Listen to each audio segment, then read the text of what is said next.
and contribute, our revenues are growing, and automatically the economy of our country is growing, right? So it's not just about empowering business. Energy-wise is so high. So we are not even asking the government what they should do. We are currently now asking how can they come on board to fund specifically the way maybe BOI, for instance, have facility loans to fund equipment for small businesses. Can they also have facility loans or take care of the cost of setting up these mini grids and alternative energy for businesses like that are incurring this high cost of power, so that we can focus on creating jobs through empowering more young people and building sustainable businesses? Thank you. Thank you. Uh, Thank you so much. So, okay, there's one, two. Mr. Desmond, there's somebody at the back that's putting up their hand as well. How many? Okay. Okay, then we'll do. Okay. Okay. Yeah, go ahead, please. Okay. Thank you. Thank you so much, Mr. Abel, for such a wonderful presentation. The idea of mini grid and solar installation, I think, is a very welcome idea. But I want to find out, in the process of, two persons have talked about the cost of installing this system, which I know is very high because I'm presently into, yes, we do a lot of quotations for the installation of this for most of our facilities, and we see the cost rising every day. But I was watching a mini documentary about a small community in Bangladesh, and they talked about how they interconnected their mini grid system. So everybody has maybe less than 2 kVA solar panel power, and they link it up. So now those that can afford this, are we selling the idea to them to be able to pull out their excess power to be able to resell back to the community for those that cannot afford the full panel? So there's a device, the name I skipped my mind, but there's a device that you can collect such power, let's say maybe a battery, or can't remember the name, but you can now, instead of having the full installation system due to the cost, there are some people that do not use up to, because people install some of these things based on we have to have it. How many kVA do you have in your house? I put a 20 kVA solar inverter power system. Okay, come. But you're using less than 10 kVA. Your maximum capacity usage is just like 40% or 50% during full sunlight, because you're basically fully on your solar. And when you're fully on your battery out of sunlight, you're hitting just maybe 60% capacity. You still have about 20% excess that is not being used. So are we looking for a way to actually harness this part, because it will now reduce the complaint of funding to actually build the setup from scratch to finish? If we can have 5 houses that have an excess of 20%, let's assuming 20% of a 10 kVA system, so let's just say 2 to 10, that's another 10 kVA. Then you can now share to persons that actually run businesses, or youths that run business that do not require such high capacity of running. Are we looking into that system, or how do we go about it? Thank you so much, Mr. Desmond. So, so to the lady in blue, and then after this round, after these answers, there will be another round of questions. May I crave your indulgence, please? Can we go straight to? We'll have time to do feedback and all of that. So, because we're trying to take the questions, and when it goes too long, it becomes difficult. Thank you. Thank you so much for your wonderful presentation. My own angle is a suggestion I want to make. Okay. I feel that it's high time in this country we are practical based. Like this mini grid we are talking about. Can we just bring it home to local content? You talked about the number of jobs this will create in terms of installation security. But can we look beyond that? Think of how can we localize it, bring it home. Can't we produce it on ourselves? Look for for materials, local raw materials that can really produce it to reduce the cost of it. We have engineers, we think tank coming together, young scientists, researchers. We can do a kind of hackathon, you know, bring students, you know, go to our institutions, do a kind of, give them young innovative mind, a kind of competition to them. Let them come up with ideas that are energetic. They can actually come up with ideas that could help us develop these solar panels or all these needed here. They can come up with ideas that could help us develop it here. If we develop it here, the cost will be cheap and we will enjoy it better. Thank you. Thank you. Thank you so very much. So, Mr. Eba will address some of the questions, or all, and then we'll do another round. Thank you. Thank you, Miracle. Those were excellent questions. I think for the first, for two of the questions, essentially a synthesis is that in addition to the three pathways that I mentioned for youth employment through mini-grids, which are the installation, so when the mini-grid is being installed in a community, the labor that is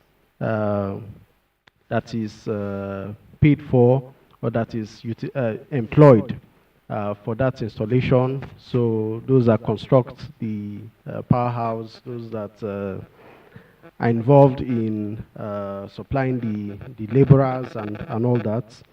And then those that the mini-grid company itself employs full-time. So these ones tend to be based in the city center at the offices of including technicians that then also go to the community for maintenance, periodic maintenance. And then those that are employed through the productive use interventions of the mini-grid developer. So when the mini-grid developer supplies grain milling equipment, for example, and this allows various agricultural enterprises and barbing saloons and all the tailoring establishments to be able to hire more labor as commercial activity is increasing. But another channel which the first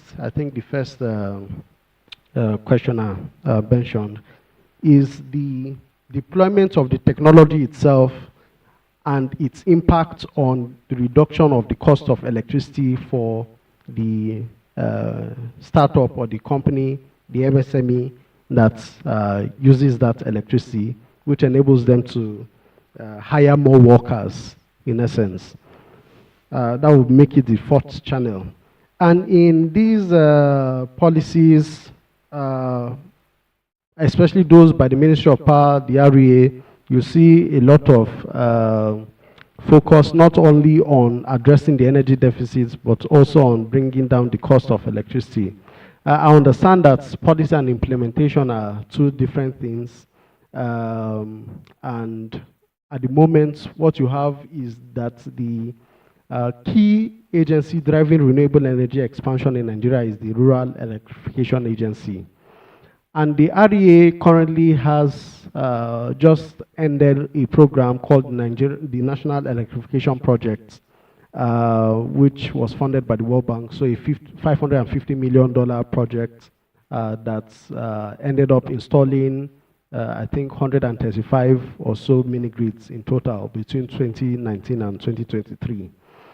But it is also expanding, currently on the verge of expanding its impact, aiming at 1,000 mini-grids with a new funding measure, funding facility by the World Bank called the Distributed Access to Renewable Energy Scale-Up Project.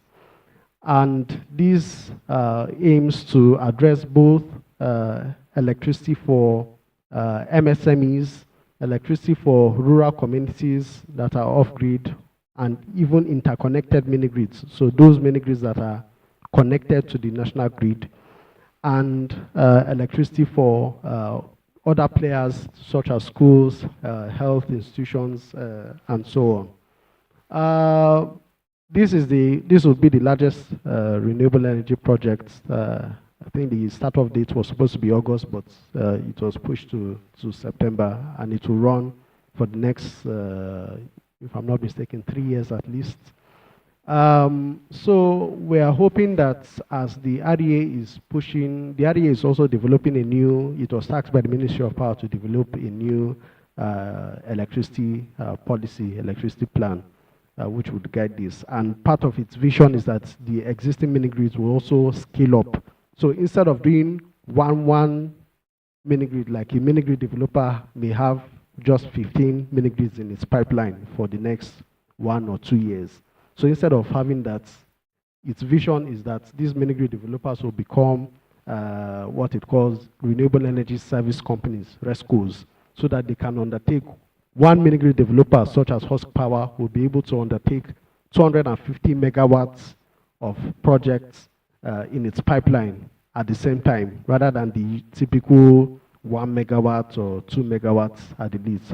So, and this is a $750 million project. So the REA is positioning itself to significantly expand these facilities and enable funding for various, and you understand that in the NEP, in the past NEP projects, it also leveraged its program to bring in, say, the Central Bank of Nigeria funding, a few billion naira funding facility for the Solar Niger project that's aimed at connecting 5 million people through solar home systems. So these are projects and implementation initiatives that are being driven by the REA at the moment. And we are hoping that with these funding scale and the conversion or the transformation of mini-grid developers into RESCOs, that we'll be able to see more youth, and solar becomes less elitist, as the first questioner had mentioned. I know now, at the moment, it's typically high income, upper middle income households that tend to be able to afford solar, and so it tends to be away from the focus of youths, aside from, say, those training programs that train on small solar home systems and installing panels. But as this scales up, we're hoping that more training programs come out. We have RETI, Asteven Group, RETI in Lagos, Asteven in is it Port Harcourt or so.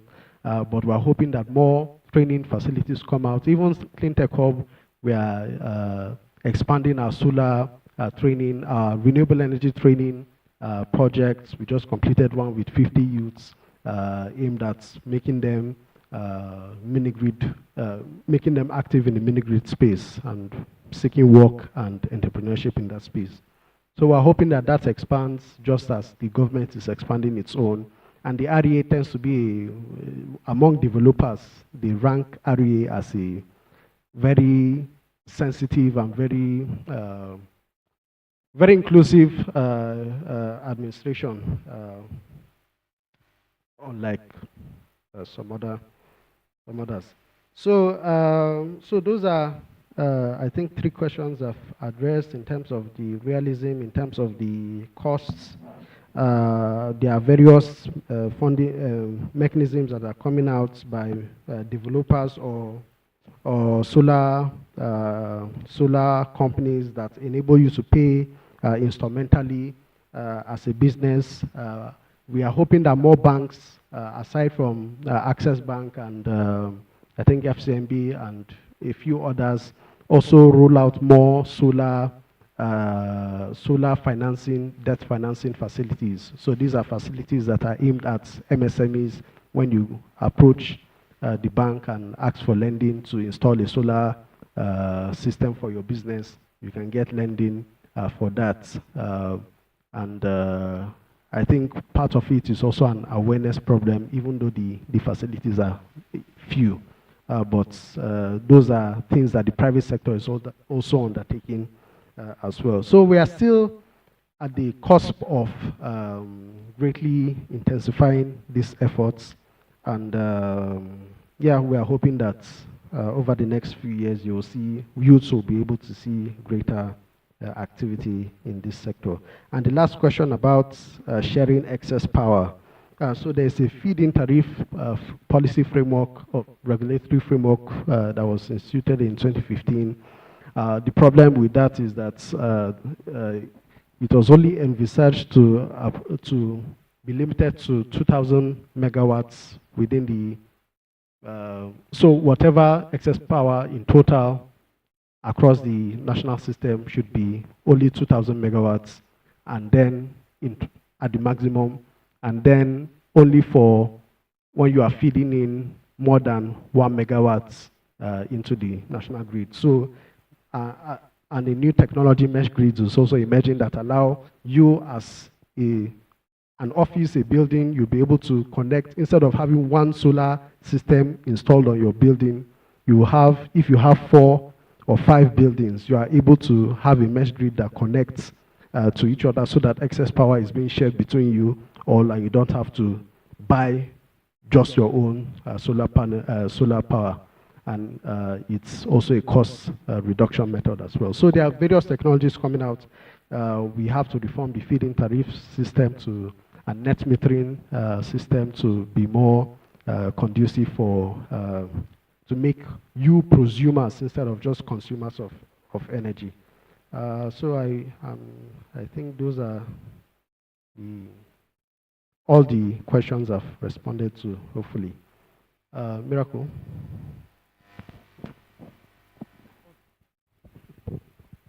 Thank you so much. I saw some hands up towards the back.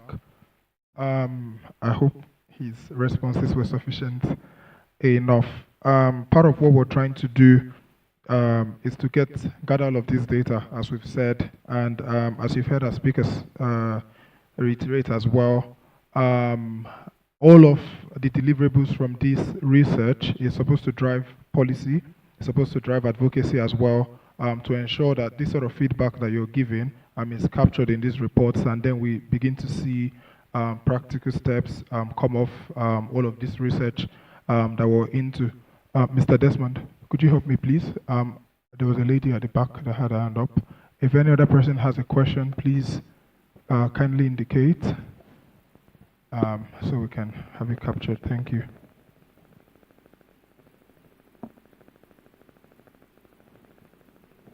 Okay, go ahead, please. Okay, Thank good you. morning once again. I want to speak on youth participation.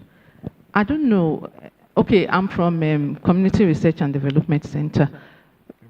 The Abel just spoke about the empowerment training Clean Tech Hub organizes. We do that also. We train youth on solar designs and installation. In short, in fact, we have one ongoing right now.